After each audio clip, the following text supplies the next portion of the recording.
भागी संबाद माथाए ऑल आकाद लेका आरे हटिंग पहिल कली खoj मुचाद कली धाबी मिद काड़ गज हड़े बगी इदी आदो लौका रे देज काते आज आ नागरा हाथे पारम हेज ना आर नेल पे पारकम रे जड़ावाकान मिदटेन मिद काड़ गज हड़ उनी ठेन को अगु किदिया जिसु दो उनकुआ विश्वास नेल काते उनी मिद काड़ गज हड़े मेता दिया खतीरो में बाछा आमा कई कुदो इकेयन तमा आर नेल पे सस्तर बाडाई को मुद्रे आदम हड़ दो मोने मोने तिकु मेन किदा नुई हड़ दो ईश्वरे हेनस्तावाई कना जिसु दो उनकुआ हुदिस बुंदिस बाडाई काते ये मेतात कुआ अपिया मन रे चेदा बड़ी दोपे हुदिस जोंग कना ओकाटा बर्ती अलगावा नोवा मेमेन आमा कई को इकेयन तमा से मा बिडिट में आर ताड़ाम में मेनखान जेमन पे बाडाई मानवा हपन दो धरती रे कई इके एक तियरी मेना तया मेनते उनरे उनी मिद काड़ गज हड़े मेता दिया मा बिडिट में आमा पारकम कुटुम ताम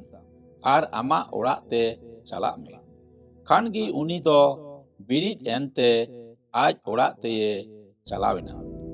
आर गादेल हड़ दो ओना नेल काते को बोतरेना आर मानवा नोनकान एक तियरी एमावाकावाट को ईश्वर को सरहाव किदिया माथाए डाकाव उचुक रिया आर जिसु ओंडे खोने सेन पारमो कान रे माथाय को मेताय मिद हड़ मसूल उठाव को ओड़ा ठेन दुड़ुब आकाने नेल किदिया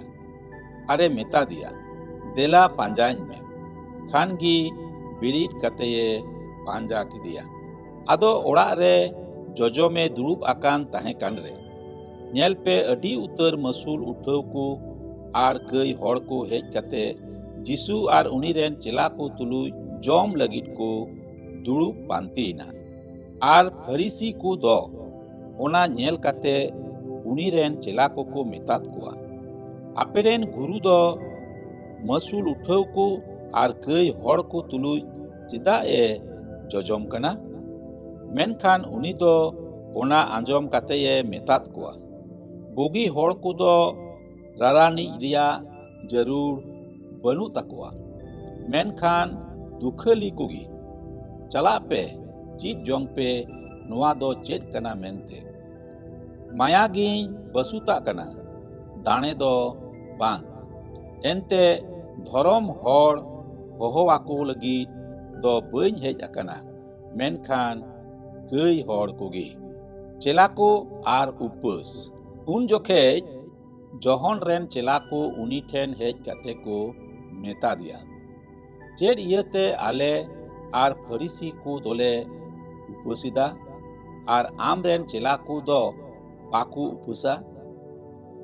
जिसु दोय मेतात कुआ चेड बरियत को भावना कोआ जवाई बेटा आकू साउंड ये ताहेन तुलुई मेनखान दिन को दारा कना ओने उन रे जवाई बेटा दो उनको खोने रेजोगो उन रे को उपसा अकोय हो बीन बेरिल दा किचरी कुटरे दो मारी किचरी रे बाको कांथा झालादा बांखान कांथावा कुटरते किचरी ए और ओडेजा आर ओडेजते दो आरगी मारांगोआ आर नावा दारखा रासा हो मारी कुमकू रेदो बाकू दुल दोहोया बांखान कुमकू दो ओडेजोआ आर दारखा रासा दो बुहेल गिदिया आर कुमकू हो नष्टोआ मेनखान नावा दारखा रासा दो नावा कुमकू रिकू दुल दोहोया आर बानार गी बीसते ताहेना मुखिया हपन एरात पुरु धुलुक कान मैजू नोआ कोई गालमाराव को कान ताहे कान रे नेल पे मिटे मुखिया हर हेज कतेये सेवावादिया आरे मेता दिया हपन एरान नीत गिये बेंडाविना मेनखान एनहो देला सेन कते चापुयेम आदोय जीवेदोआ आदो जिसु बिरिद कते उनी सावते चलावेना आर उनी रेन चेला कुहो आर नेल पे गेल बार बछर खन परधल ताहे कान ताई मिटटेन मैजू उनी तायम सेज खन हेज कते उनिया किचरिज रिया आंचारे जोटेट केतया एनते मने रिये मेन किदा एकेन उनिया किचरिज इन जोटेट नाम लेखान गेइन बोगिया आदो जिसुई अचुरिना आर उनी नेल कातेये मेता दिया ए मई खतीरो में आमा विश्वास गिये बोगिया काट मिया आर उनी मैजू दो इना घुड़ी खन गिये बोगीना आदो जिसु उनी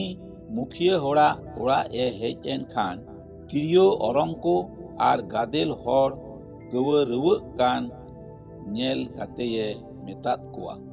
मेन अचोक पे एनते कुड़ी दो बांग चोय गोज आकान एकेन जपीड आकादा आदो को लांदा धुंद आदिया आर गादेल हर को उडुक उचुयन खान उनी दो बोलक काते तिये साब के तया खानगी कुड़ी दोय बेरिदना आर नोवा कथा दो ओना गोटा दिसोम रे डाम डाहीना बारिया काणा हड़े बोगियेट किना आदो जिसु ओंडे खने सेन पारमो कान रे बारिया काणा हड़ उनिकिन पांजा किदिया आर होहोवाते किन मेता दिया ए दाऊद हपन माया अलिन में आर ओड़ा तेये हेज एन खान उनकिन काणा हड़ दो उनी ठेन किन हेजना आदो जिसुई मेतात किना पतियब कान गियाबेन नोवाइन दाड़िया मेनते मेता दिया किन हे प्रभु खान उनकिना मेट जोटेट कतेये मेतात किना आबेना विश्वास लेका बाड़े हुयु तबेन मा आर उनकिना मेट दो बेंगेट गोड एन तकिना आदो जिसु कजियव कतेये मेतात किना मेन अकोय हो आलो को बाडाय मा मेन खान उनकिन दो उडुक सेन काते ओना गोटा दिसम रेकिन डाम डाही किदिया आर उनकिन किन उडुक चला कान ताहे कान रे नेल पे भूत चापाड़ आकावादी मिटटेन गुंगे हड़ उनी ठेन को अगू किदिया आर भूते उडुक गिडी खान उनी गुंगे हड़े रोड़ किदा खानगी उनको गादेल हड़ हाहाड़ायन तेको मेन किदा इस्राएल रे नोंका दो तीस हो बांग नेलाकना मेन खान फरीसी को दोको मेन किदा भूत कोरेन सरदार होते तेगी भूत कोई उडुक गिडियेट कोआ जिसुआ माया आर जिसु दो जतो नागराहा आर आतु कोरे दाणा दाणाते उनकुआ सुना गप कोरेये चिद आकु कान आर राजोष्टी रिया भागी संबादे प्रचार आकु कान ताहे कना आर सानाम लेकान रोग बिघिन आर सानाम लेकान रुआ हासुये बुगिये ताकु ताहे कना आर गादेल हड़ नेल काते उनकुरे माया हेज आदिया एनते लोराव आकान आर को आसो टायो आकान ताहे कना गुपी बनु गेता को विधि लेका खान आज रेन चेला कोई मेतात कोआ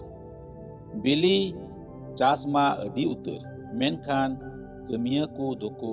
थोड़ा गया ओनाते बिली